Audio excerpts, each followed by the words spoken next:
आप 11-12 हज़ार करोड़ रुपए का कर्मचारियों की देनदारी छोड़ के गए। आप 75,000 करोड़ रुपए के आसपास का लोन छोड़ के गए। क्या जयराम जी के टाइम में केंद्रीय योजनाओं का पैसा आपकी ट्रेजरी में नहीं आता था? क्या उस पैसे से आप लोगों ने तनख्वाहें नहीं दी? 15% पैसा मंदिरों का आपने कहा गौशालाओं को देना है। आप अनाथ बच्चों को किस कैटेगरी में रखते हैं? तो कोई संवेदनशीलता है, कोई संवेदनहीनता है? का देखो, हिमाचल हम सबका है और कुछ चीजें हमारे साझे इश्यूज हैं। मंदिरों के पैसे की बात आप बार बार कर रहे हैं। जयराम जी, 500 करोड़ तो मंदिरों के पास पैसा भी नहीं है। एक बार जब स्पष्ट कर दिया कि भाई मंदिरों का पैसा सरकार की कोई भी जो बजटेड स्कीम है उसके लिए हम नहीं लेंगे। अगर आपको नजर आए कि कहीं मंदिरों का पैसा हमने लिया है, आप हमारे ध्यान में ला देना। जयराम ठाकुर जी की सरकार रही और मुझे तो याद नहीं कि कभी इन्होंने मेरी कॉन्स्टिट्यूंसी का दौरा किया हो और मुझे उसकी इतला भी दी गई हो। लेकिन हम तो फिर भी आपको बुला लेंगे, आप उसके बावजूद नहीं आएंगे, लेकिन आप बात मसला जरूर उठाएंगे। माननीय अध्यक्ष महोदय, माननीय सदस्य रणधीर शर्मा जी ने कुछ बातें रखी हैं। सबसे पहले तो मैं जो आपने अपनी रूलिंग दी है गवर्नर साहब को लेके, ये सरकार महामहिम राज्यपाल जी का पूरा सम्मान करती है और हमेशा से कन्वेंशन रही है, सरकार कोई भी हो महामहिम राज्यपाल आते हैं और मौके की सरकार की बात रखते हैं।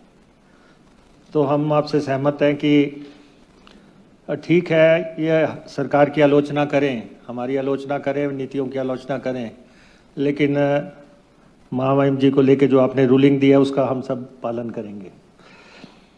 और उसके बाद अध्यक्ष महोदय,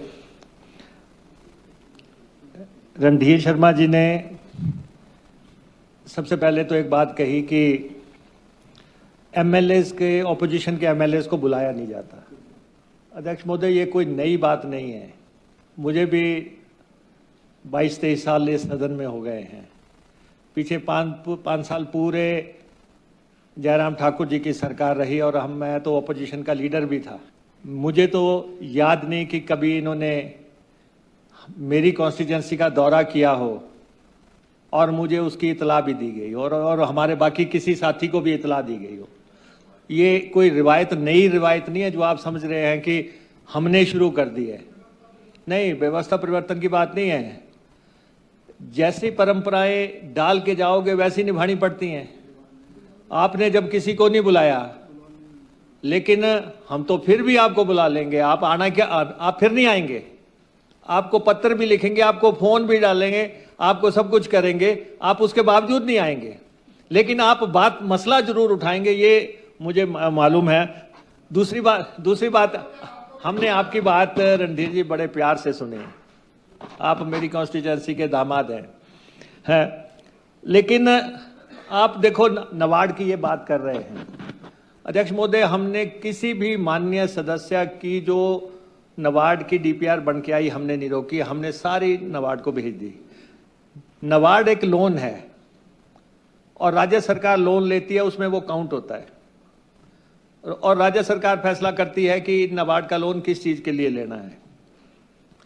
लेकिन नबार्ड ने 101 जब डीपीआर हमारी लौटाई तो उन्होंने कहा हमारी लिमिट पूरी हो गई, हमारे पास इतना ही पैसा आपको लोन देने के लिए सैंक्शन किया है केंद्र सरकार ने, और जो लिमिट बताई गई है उसके तहत 21 डीपीआर ली जा सकती हैं, बाकी उन्होंने हमें वापस लौटा दी।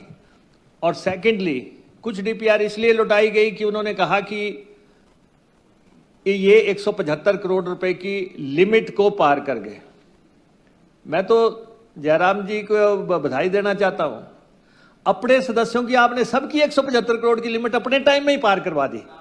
नहीं, हमारा बहुत कम है, हमारा तो बड़ा रेयर है, लेकिन आपके सुंदरनगर तो आपका 195 करोड़ पे पहुंचा हुआ है। मतलब कि आप ओवर एंड अबव भी लेके 175 की लिमिट को जो है, माननीय सदस्य अभी है नहीं यहाँ पे, उस लिमिट को क्रॉस करके कहीं आप ऊपर ले गए।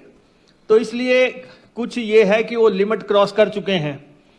बाकी मंदिरों के पैसे की बात आप बार बार कर रहे हैं और आपको सूट भी करता है, और क्योंकि आप देश के बहुत बड़े सनातनी लोग हैं तो इसलिए आप बार बार ये बात तो उठाएंगे।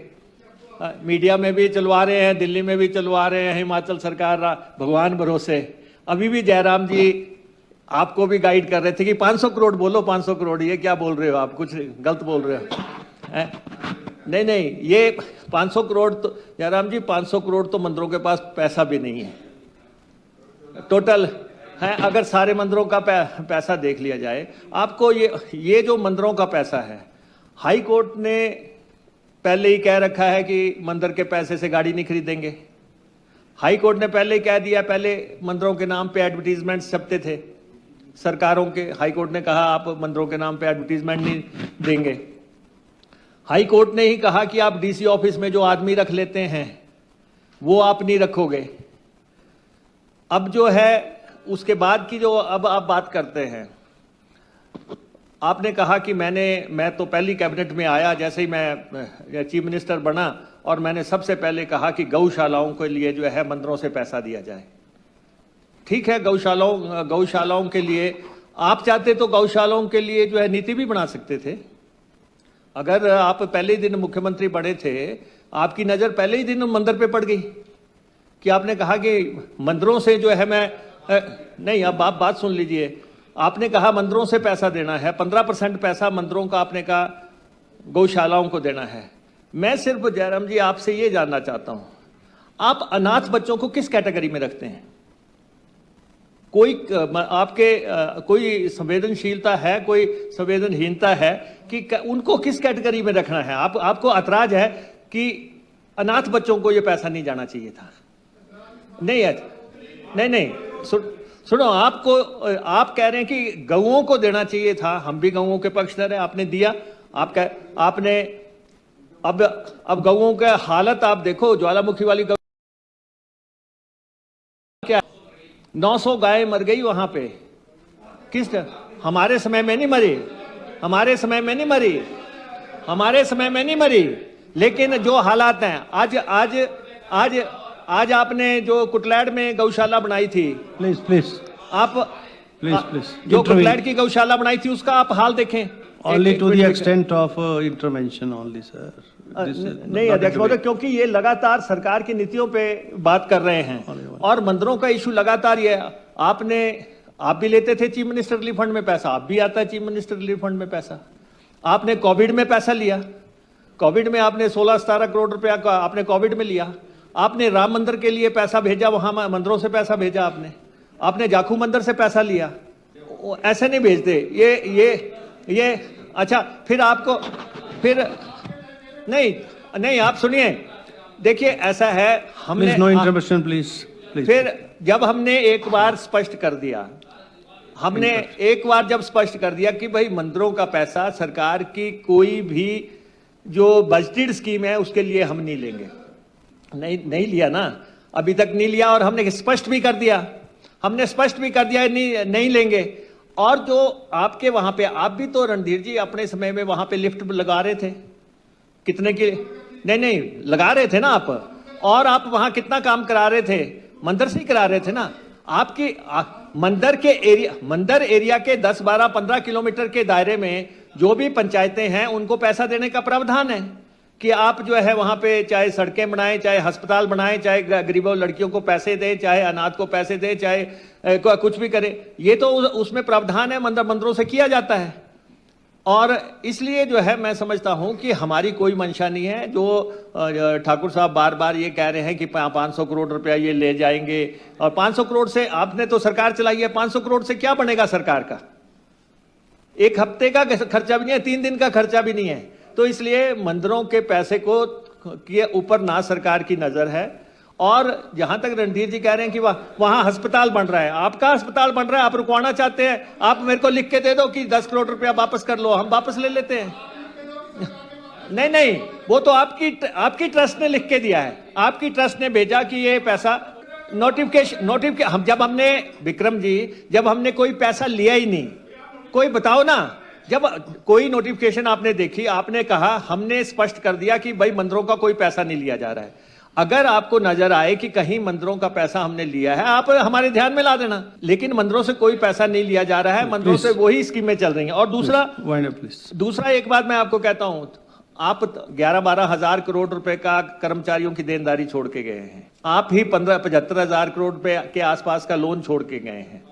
इस प्रदेश में इतना बड़ा देनदारियां जो हैं 80-85 हजार करोड़ रुपए की छोड़ के आप भी गए हैं। आपको भी स्थिति का पता है। और आपके सामने अभी केंद्रीय बजट आया, बिहार को 3 एयरपोर्ट दे दिए उन्होंने। क्यों कांगड़े को क्यों नहीं दे रहे हैं, क्यों नहीं मंडी को दे रहे हैं? आपकी सरकार है, आप चिंता कर रहे हैं, आप कह रहे हैं यहाँ धन्यवाद लाओ फलां लाओ। बिहार को 3 ग्रीनफील्ड एयरपोर्ट दे दिए। बाकी राज्यों में रेलवे जो है सारी पटरियां जो है केंद्र सरकार बना के दे रही है। हमसे कह रही है कि पैसा दो, हमसे कह रहे हैं कि बिलासपुर का भी पैसा दो, हमसे कह रहे हैं कि आप बद्दी बरोटी वाले का भी पैसा दो। तो जहां पे केंद्र को कम से कम एयरपोर्ट और रेलवे में तो हमारी मदद करनी चाहिए। तो ये जो मसले हमारे सामने हैं, ये हम सबका, देखो हिमाचल हम सबका है और कुछ चीजें हमारे साझे इश्यूज हैं। ठीक है, आप हमारी आलोचना करो कि आपने ये कर दिया, आपने कहा इनको पैसा नहीं मिला, पेंशनर्स को पैसा नहीं मिला, हमने दे दिया। आपने कहा कि ये पैसा जो है एमएलएस का नहीं निकला, हमने पता कर लिया पैसा निकल गया है। ऐसा नहीं है कि सरकार की मंशा में कोई खोट है। सरकार ईमानदारी से हर वर्ग विशेष की सेवा करना चाहती है और कर रही है, अपने रिसोर्स जनरेट करके भी कर रही है। और ये भी लास्ट बात मैं अध्यक्ष महोदय कहना चाहता हूं, क्या जयराम जी के टाइम में केंद्रीय योजनाओं का पैसा आपकी ट्रेजरी में नहीं आता था? आपकी ट्रेजरी में नहीं आता था? क्या उस पैसे से आप लोगों ने तनख्वाहें नहीं दी? क्यों नहीं दी? ऐसे नहीं, पैसा सारा ट्रेजरी में आता है। अब स्पर्श स्कीम आ रही है, वो आना ही नहीं है। अब वो आना ही नहीं हमारे पास, वो चले जाएगा अलग अलग, उनके पास ही टिका रहेगा। जब यूसी जाएगी कि ये इतना खर्च हो गया, वो आपके केंद्र सरकार ने नीति बदल दी सारे राज्यों के लिए। लेकिन इनके समय में भी सारा पैसा ट्रेजरी में आता था, तब भी तनख्वाहें दी जाती थी। हमारे समय भी आता है, कोई अभी बदलाव नहीं आया है। इसलिए आप फैलाने की कोशिश कर रहे हैं कि हमने जो है पैसा जो है ट्रेजरी से निकाल लिया, हमने खर्च लिया। ऐसा कुछ नहीं है। ट्रेजरी में पैसा पड़ा नहीं रहता। सारे माननीय सदस्यों को मैं बताना चाहता हूं, किसी भी पॉइंट ऑफ टाइम में ऐसा नहीं है कि तब तो 1000 करोड़ जो जयराम जी ने लाया था उसके लिए, मंडी के एयरपोर्ट के लिए, तो वो पैसा पड़ा हुआ होता। ट्रेजरी में कोई पैसा पड़ा नहीं होता। जब किसी डिपार्टमेंट को जरूरत होती है उसको पैसा दिया जाता है। हाँ, तो उसको पैसा दिया जाता है। तो इसलिए कोई कमिटेड पैसा आता नहीं है, किसी में कोई दिक्कत होती है। लेकिन अध्यक्ष महोदय, सबके हितों का ख्याल रखने का प्रयास हो रहा है। ये मैं आपके माध्यम से इस सदन को कहना चाहता हूं।